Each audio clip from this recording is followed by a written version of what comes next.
Hello everyone. आज के video में हम जो टॉपिक कवर करने जा रहे हैं वो हमारा ज्योमेट्री का बिल्कुल बेसिक सा कॉन्सेप्ट है, जिसमें हम बात करेंगे लाइंस और एंगल्स के बारे में। लाइंस पढ़ने से पहले हम देखते हैं कि जो हमारा प्लेन सरफेस है वहाँ पे जब हम एक डॉट पुट कर देते हैं वो हमारा पॉइंट होता है, तो हम इसे बोलते हैं पॉइंट।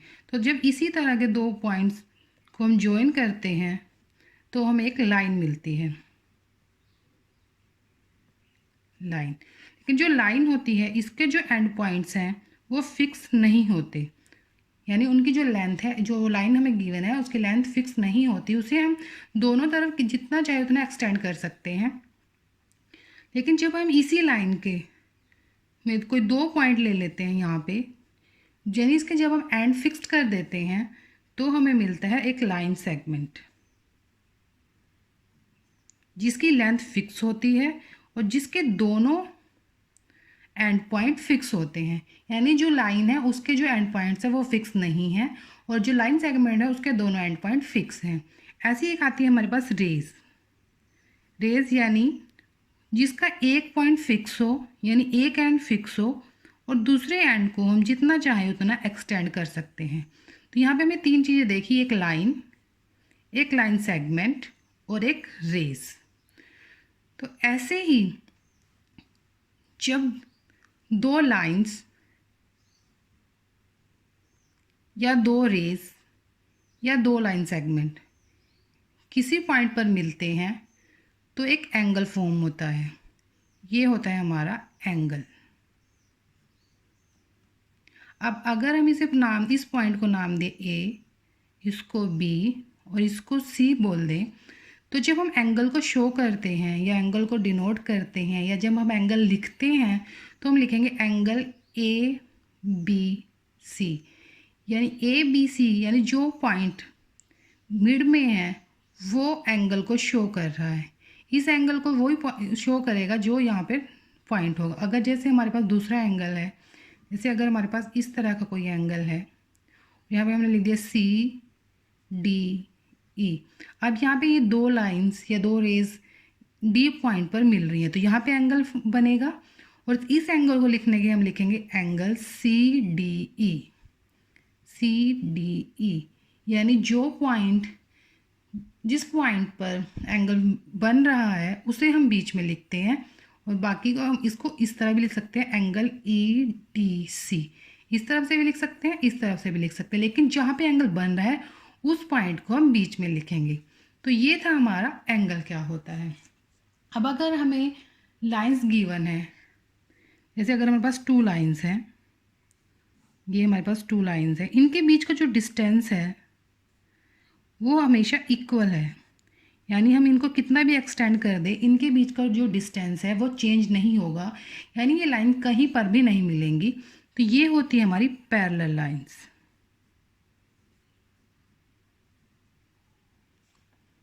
ऐसी अगर हमारी लाइन इस तरह से हो, यानी वो एक दूसरे को कट करती हों, तो ये लाइन होती है हमारी इंटरसेक्टिंग लाइंस।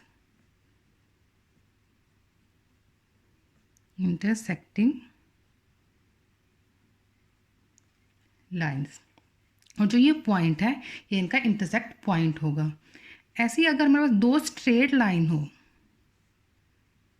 ये बिल्कुल दो स्ट्रेट लाइन है, यहाँ पे ये 90 डिग्री का एंगल बनाती हूँ,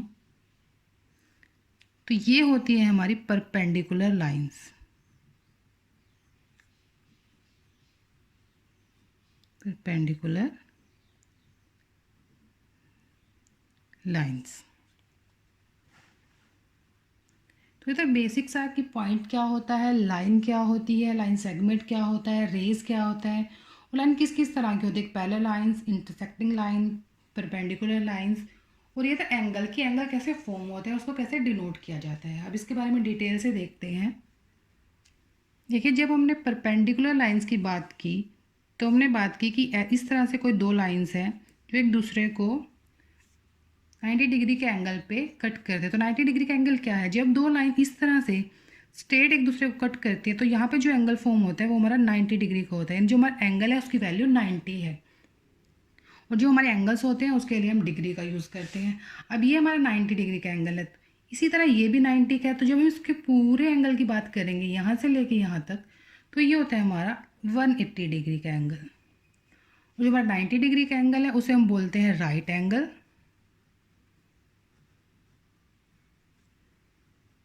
राइट एंगल। और जो हमारा 180 डिग्री का एंगल होता है उसे बोलते हैं हम स्ट्रेट एंगल।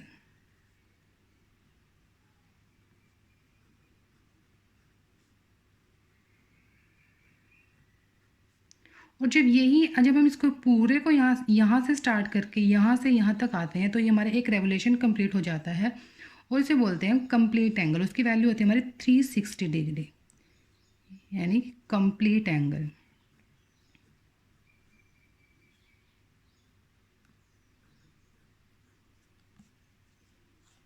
अब नेक्स्ट आता है हमारा कि अगर हमें दो एंगल गिवन हो, जैसे हमारे पास एक एंगल है ये, इसकी वैल्यू है 60 डिग्री। ऐसी एक एंगल है हमारे पास ये, इसकी वैल्यू है 30 डिग्री। तो ये एंगल का जो जिन एंगल में जो रिलेशन है वो क्या है, यानी दो एंगल कॉम्प्लीमेंट्री एंगल्स होते हैं। कॉम्प्लीमेंट्री एंगल्स होते हैं अगर उन दो एंगल का जो सम है वो 90 डिग्री हो। तो उसकी वैल्यू कुछ भी हो सकती है। जैसे अगर यहाँ पे हमें 45 डिग्री का एंगल गिवन है, यहाँ पे हम 50 डिग्री का एंगल गिवन है, तो हमसे पूछा जाए कि क्या ये एंगल कॉम्प्लीमेंट्री हैं।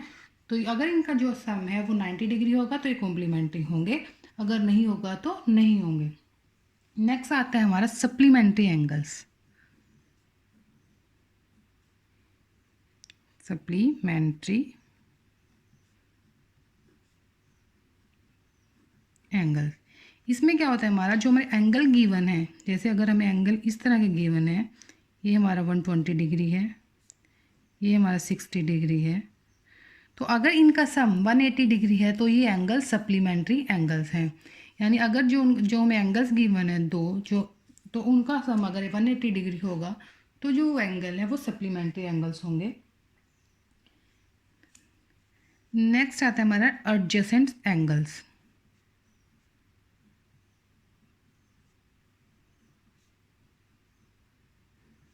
एडजेसेंट एंगल्स क्या होते हैं, देखिए अब हमारे पास इस तरह का कोई एंगल गिवन है। अब इसमें एक रेज ये है हमारे पास, ये ए। अब ये जो रे है इसमें ये वाला एंगल और ये वाला एंगल, ये दोनों एंगल एडजेसेंट एंगल होंगे। तो इनमें कॉमन क्या है, इनमें एक तो वर्टेक्स कॉमन है, दोनों एंगल का जो वर्टेक्स है वो कॉमन है, और जो ये बीच वाली आर्म है ये कॉमन है।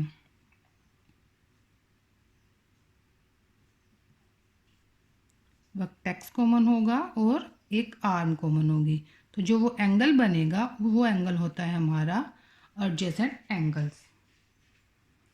एक आता है हमारा linear pair. Linear pair means जैसे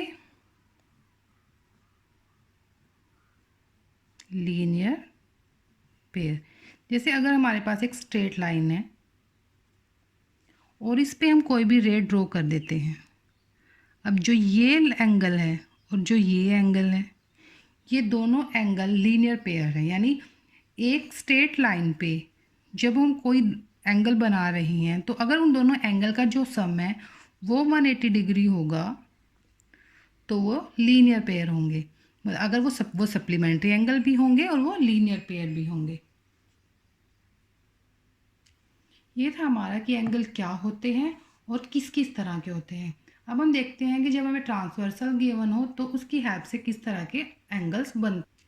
देखिए अगर हमें लाइंस गिवन है, जैसे एक लाइन ये गिवन है और एक लाइन ये गिवन है, जब इन दोनों लाइन को कोई तीसरी लाइन इस तरह से कट करे तो ये होता है हमारा ट्रांसवर्सल।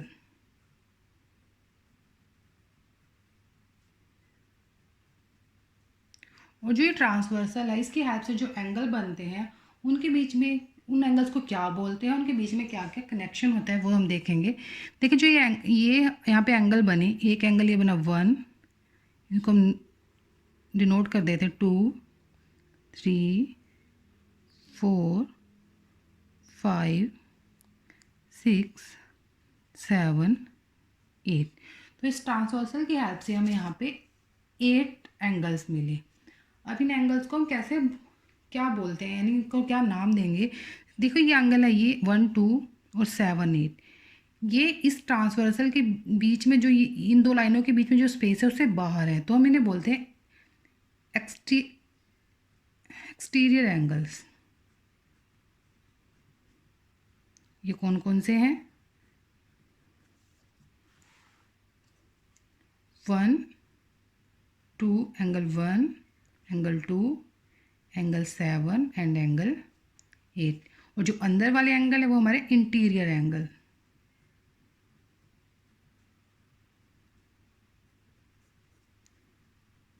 इंटीरियर एंगल्स ये कौन कौन से हैं हमारे?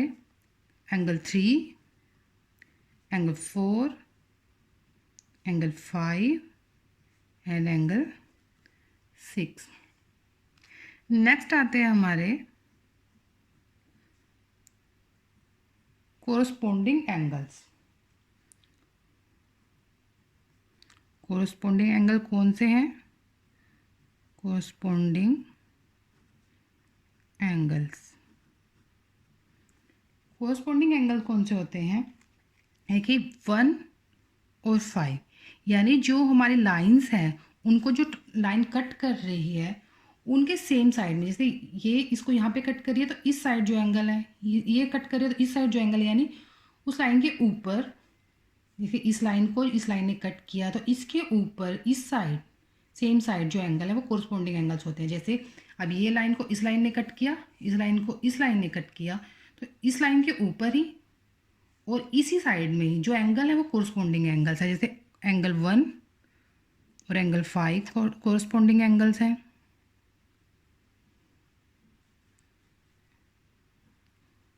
ये दोनों कोरस्पोंडिंग एंगल्स हैं। ऐसे 2 और 6 कोरस्पोंडिंग एंगल्स हैं। एंगल 2 एंड एंगल 6 ये कोरस्पोंडिंग एंगल्स है। 3 और 7 क्योंकि ये इस लाइन से नीचे और सेम साइड में है, तो एंगल 3 एंड एंगल 7 ये दोनों कोरस्पोंडिंग एंगल्स हैं। एंगल 4 एंड एंगल 8 ये दोनों कोरस्पोंडिंग एंगल्स हैं। नेक्स्ट आता है हमारा अल्टरनेट इंटीरियर एंगल। अल्टरनेट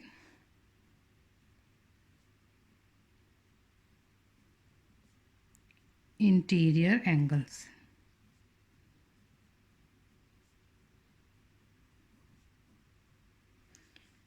तो अल्टरनेट इंटीरियर एंगल कौन कौन से हैं? ये आर आएगा यहाँ पे आर। इंटीरियर की बात हो रही है यानी वो इन दोनों लाइन के बीच में ही होंगे। अब अल्टरनेट का आएगा एंगल 3 और एंगल 6। एंगल 3 एंगल 6 का इंटीरियर एंगल है। एंगल 4 और एंगल 5 अल्टरनेट इंटीरियर एंगल है। तो ये आएंगे हमारे angle 3 and angle 6, angle 4 and angle 5। तो ये एंगल्स हैं हमारे अल्टरनेट इंटीरियर एंगल्स। ऐसे ही हमारे alternate exterior angles.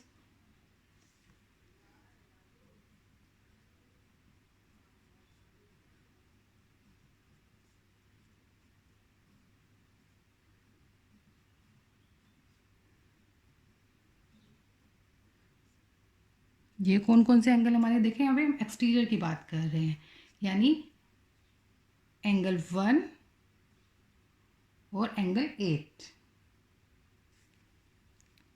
Opposite side होने चाहिए और बाहर की तरफ होने चाहिए। हम एक्सटीरियर की बात करें तो एंगल 1 एंड एंगल 8, ऐसे एंगल 2 और एंगल 7।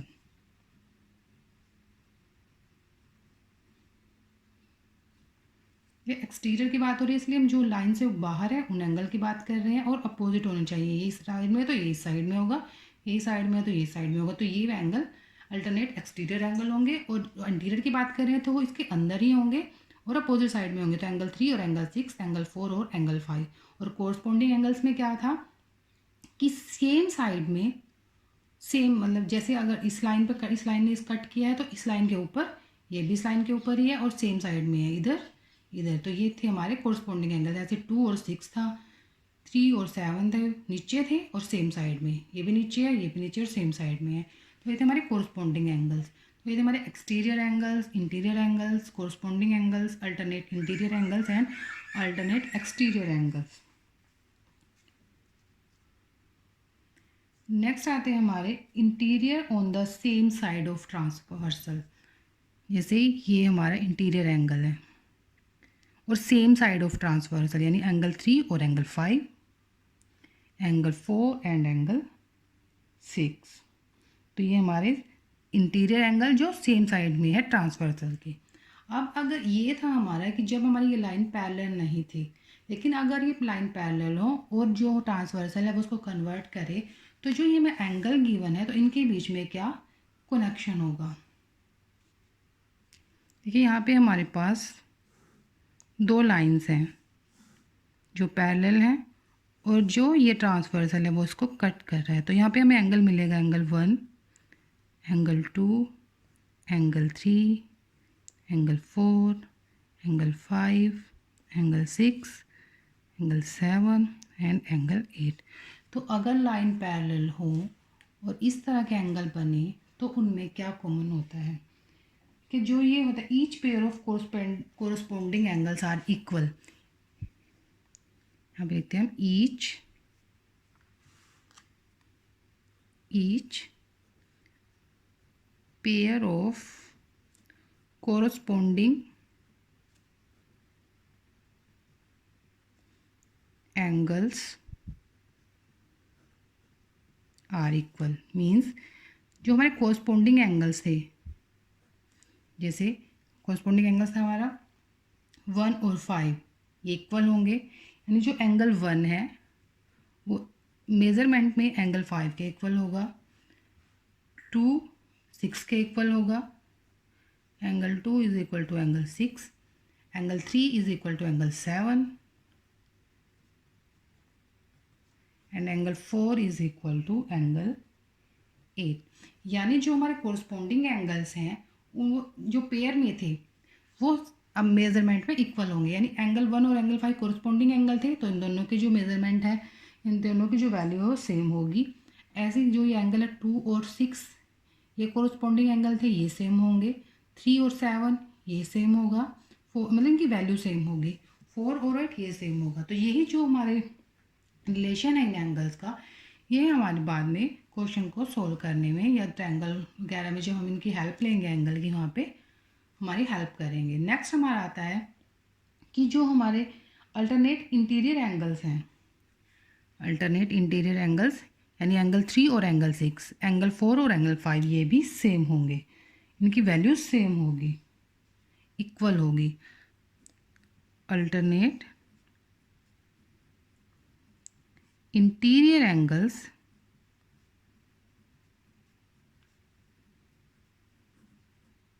आर इक्वल, यानी एंगल 3 की वैल्यू इक्वल होगी एंगल 6 के और एंगल 4 की वैल्यू इक्वल होगी एंगल 5 के। जो नेक्स्ट है हमारा कि जो हमारे इंटीरियर एंगल है सेम साइड पे ट्रांसवर्सल के, जो हमारे इंटीरियर एंगल है ट्रांसवर्सल के सेम साइड में, वो जब उनकी जो वैल्यू होगी वो एक लीनियर पेयर बनाएंगे। मींस जैसे एंगल 3 और एंगल 5 सेम साइड में है ट्रांसवर्सल के, तो यहाँ पे ये क्या करेंगे, एंगल 3 और एंगल 5 है जो वो एक लीनियर पेयर बनाएंगे। लीनियर पेयर मीन्स जब हम इन दोनों एंगल्स को ऐड करेंगे जो तो हमें वैल्यू मिलेगी वो 180 डिग्री होगी। ऐसे ही सेम साइड में ट्रांसवर्सल के जो एंगल है वो interior angle, interior on the same side of transversal यानी एंगल 4 और एंगल 6, तो ये एक लीनियर पेयर बनाते हैं, यानी angle 4 plus angle 6 is equal to 180 degree. अब देखिए ये कैसे होगा, इसको हम प्रूव भी कर सकते हैं। देखिए यहाँ पे एंगल 1 और एंगल 3 है, जो एंगल 1 प्लस एंगल 3 है जो वो एक लीनियर पेयर बना रहा है, एंगल 1 और एंगल 3 लीनियर पेयर बना रहा है यहाँ पे। और जो हमारा एंगल 3 है,